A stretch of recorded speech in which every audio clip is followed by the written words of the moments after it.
On March 3, 1946, the Philippines and Egypt established diplomatic relations in a turbulent time of transformation for both countries and the world. The Second World War had just ended. In July that same year, the Philippines got its independence from the United States. Egypt, too, was on the brink of independence as a republic, free of the clutches of a corrupt and feeble monarchy, the pathetic perennial puppet of Western powers.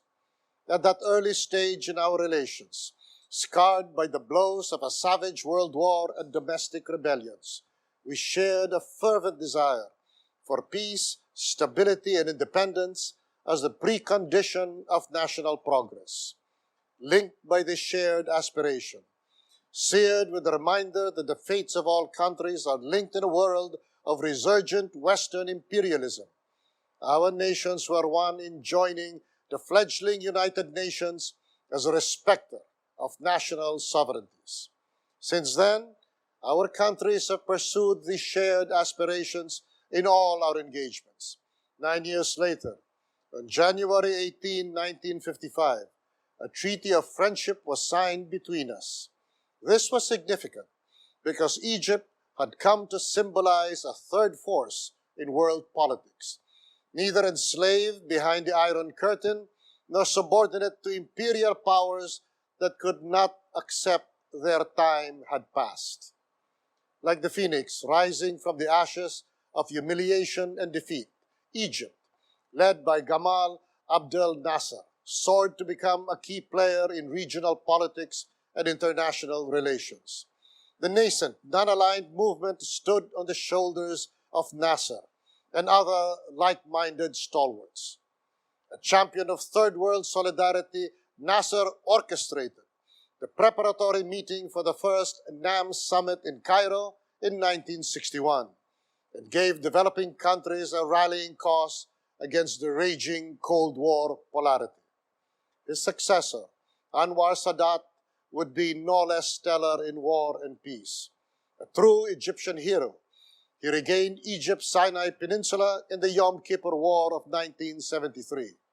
As architect of the Egypt-Israel Peace Treaty, he earned a Nobel Peace Prize.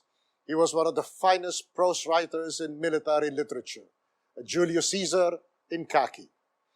The Philippines was likewise pursuing its own political path as the most vibrant democracy in Asia. 30 years later, the Philippines would become the icon of democracy, led by a woman who showed Europe behind the Iron Curtain the way to tear it down and declared it would do so well before it happened. Egypt holds a remarkable place in Philippine diplomatic history, as its capital, Cairo, was the site of our very first resident embassy in both the Arab world and the African continent, serving as the Philippines' gateway to Africa. We are sending one of our best diplomats, a proud Egyptian on his mother's side, to be our next ambassador. In the past 75 years, the Philippines and Egypt have conducted an array of fruitful dialogues and consultations to extend mutual support on various international issues and concerns.